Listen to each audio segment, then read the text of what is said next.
l'oriental, car moi je suis sentimental. Et pourtant je ne fais pas de mal, on m'a surnommé d'Orient. Il est de passage au Québec pour sa toute dernière tournée. Enrico Macias a chanté aux guitares, les gens du Nord, l'oriental, et son tour de chant est tellement riche. Hein? Vous avez parlé de la fête, de la famille, de l'amour. Enrico Macias, bonjour. Bonjour, mais vous avez oublié, dis-moi ce qui ne va pas. Mais j'en ai oublié bien d'autres. Ah oui, bien d'autres aussi. Ben là, écoutez. Mais là. ici, c'est l'hymne du Québec pour moi. Et ma chanson préférée, c'est Chanter, n'est-ce pas? Elle est bien. Incroyable, hein? Au fil des jours, on apprend que pour vivre plus longtemps, un sourire, ça vaut bien mieux que de l'argent. Wow. Voilà.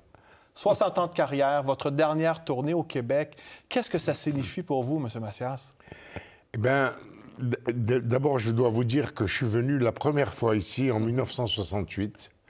Et dans mon entourage, on m'a dit, tu sais, le public ici, il faut que ça marche bien parce que si tu leur plais, ça durera une éternité. Parce que le public d'ici est très fidèle. On m'a dit ça. Voilà. Et je me suis rendu compte que c'était vrai, puisque maintenant, à l'aube de mes 86 ans... En décembre? Ouais. Au mois de décembre, je suis encore venu ici. Et ici, j'en ai plein des souvenirs. D'ailleurs, on a une surprise pour vous, M. Macias. On va demander à Emmanuel en régie. On a des images de vous en 1969, ici au Québec. Regardez, c'est vous. Oh là là, on va vous écouter. Et j'étais persuadé qu'ils allaient me recevoir de cette façon, parce que moi aussi, de mon côté, j'ai voulu leur donner quelque chose de digne de leur confiance. Je parlais vite. Oui, hein? Il était comment, le jeune Enrico Macias, là, en 69, là? Quel souvenir gardez-vous? J'ai un souvenir d'un public absolument exceptionnel qui me donnait beaucoup d'énergie. Et j'ai le souvenir aussi de... Je me suis habitué au froid. Je me suis habitué. Ouais. Et puis ce que j'ai remarqué aussi, c'est que dans les tempêtes de neige, il y avait une solidarité exceptionnelle. Les gens s'arrêtaient, aidaient les autres voitures. Ça m'a frappé. Et semble-t-il que vous reveniez au Québec à chaque année, bon an, mal an, là? Oui, je reviens très souvent, régulièrement au Québec. J'adore. Quelle carrière extraordinaire. 50 millions d'albums, on l'a déjà vendu, ça on l'a dit. Vous êtes né en Algérie, vous avez fait le tour du monde, vous êtes né de parents musiciens. D'ailleurs, on a des images de vous avec votre père en train de jouer sur scène. Oui.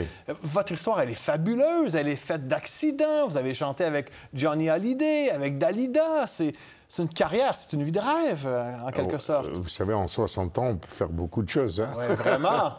Et là, ce que je voudrais vous dire, c'est que ma première venue à Montréal, au Québec, ça a déclenché ma carrière internationale. Okay. C'est ici que, c'est à cause enfin grâce à mon passage au Québec, que j'ai pu aller aux États-Unis, que j'ai pu aller au Japon, que j'ai pu aller en Union soviétique, pas de partout. D'ailleurs, vous avez dit quelque chose d'absolument extraordinaire à TV5 Monde. Vous avez dit, les gens qui oublient leur passé, les gens qui oublient leur identité, ce sont des gens pas bien parce qu'il faut se rappeler d'où on vient. Et à 85 ans présentement, là, Enrico Macias, là, votre identité est plus forte que jamais. Et vous avez même dit, j'aimerais retourner en Algérie une dernière fois. C'est vrai, parce que je suis frustré de ce problème, parce que j'ai fait le tour du monde et je n'ai pas pu retourner sur ma terre natale. J'ai pas pu. Bon, pour des raisons X qu'on ne va pas développer maintenant, ça ne sert à rien. Mais c'est quand même une frustration. C'est une frustration. Ouais, vous dites aussi que chanter, faire cette tournée, entre autres, d'ailleurs, il y a un magnifique album de cette série de concerts enregistrés à l'Olympia. C'est magnifique qu'on peut écouter. C'est une forme de thérapie, parce que vous avez eu des ennuis financiers il y a quelque temps, mais pour vous, chanter, ça vous fait oublier vos problèmes encore aujourd'hui, finalement. Bien sûr, mais pour moi, chanter, c'est un médicament. C'est un médicament. Et surtout que chanter, c'est pas seulement chanter dans sa cuisine ou dans sa salle de bain, c'est aussi chanter pour des gens. Et c'est de transmettre mon énergie au public, et le public me donne de l'énergie. Alors, vous transmettez le flambeau à votre petit-fils, hein, Simon Macias, avec qui on a des images d'ailleurs, avec qui vous chantez parfois. Ça va être symbolique pour vous aussi de terminer cette carrière, mais de faire cette passation des pouvoirs, si vous voulez. Qu'est-ce que vous lui avez dit à votre petit-fils pour qu'il réussisse finalement dans le métier? Ce qui n'est pas évident. Ah, je lui ai dit quelque chose de très important parce que de temps en temps, il est impatient. Et je lui ai dit, tu sais, si tu crois toujours en toi, il faut que tu sois patient. Parce que le succès, ça arrive quand on s'y attend le moins. Quand on s'y attend.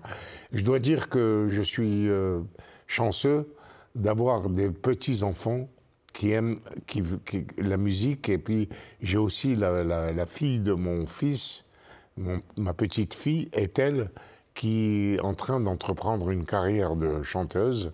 Et elle a eu un contrat par Hollywood. Hollywood lui a fait signer un contrat. Elle chante extraordinairement bien. Son style n'est pas du tout le mien, pas du tout. Et elle a son style propre. Et je pense qu'elle va suivre les traces de son grand-père. Bon, vous allez être en tournée à partir de mercredi prochain un peu partout au Québec. Joliette, Gatineau, Montréal, Québec, Saint-Hyacinthe. C'est un dernier au revoir au Québec, finalement, tout ça. C'est jamais un dernier. Non? Je veux pas que ce soit le dernier. Non, bien sûr. Je ne veux pas. Ouais. Je ne veux pas parce que j'ai jamais voulu faire mes adieux, même quand j'ai eu des problèmes importants. Oui, parce que vous avez eu des problèmes de santé. Ouais. Vous avez reporté certains concerts là, récemment. Oui, mais c'est pas grave. C'est jamais ma dernière tournée. La preuve, c'est que je devais faire cette tournée au mois de juin. Je suis tombé malade. J'ai eu 2 vertèbres cassées, mais c'était une fracture de fatigue, c'est tout. Et je m'en suis remis. Et je suis revenu quelques mois après, ici. Donc, c'est jamais la dernière tournée. Vous terminez à peu près tout le temps vos concerts avec la chanson L'Oriental, hein, qui est un de vos grands succès, bien entendu. Vous avez toujours plaisir à chanter ça, parce que vous faites interagir le public, d'ailleurs, lorsque vous êtes sur scène. Bien sûr, mais vous savez, moi, j'ai plusieurs racines musicales. Musique orientale, musique occidentale. Toutes ces racines s'enchevêtrent et ça donne le style Enrico. Voilà. Alors, on va se quitter, si vous me voulez bien, avec votre grand succès, Les filles de mon pays, qui a été un petit accident quand même, hein, parce que ce refrain-là, vous ne le vouliez pas, là. Hein? Ah non, parce que quand j'ai fait la musique avec Jean-Claude Ric, il a demandé à Pierre Court de faire le texte. J'ai reçu le texte. Ouais. Le titre m'a plu, Les filles de mon pays, ça m'avait plu. Mais dans le refrain, il y avait « laï, laï, laï, laï, laï ». Alors je l'ai été le voir, je lui ai dit « mais dis-moi, tu t'es pas foulé, tu peux quand même bien me mettre des paroles à la place de laï, laï, laï ». Et pendant 1 an, j'ai pas voulu sortir la chanson. Et après, on m'a convaincu qu'on ne pouvait pas mettre de paroles à la place des laï, laï, laï, c'est resté laï, laï, laï. J'ai été convaincu, je l'ai enregistré, c'est le plus grand tube de ma carrière. On se quitte justement sur Les filles de mon pays, Enrico Macias. Je vous souhaite une excellente tournée au Québec. Merci à la maison d'avoir été à l'écoute, c'est ce qui m'a fait à D'abord l'info. On se quitte sur Les filles de mon pays, d'Enrico Macias. Merci. Et qu'elles sont jolies, les filles de mon pays. Laï, laï, laï, laï. Pour voir nos émissions en entier, rendez-vous sur la chaîne ICI RDI.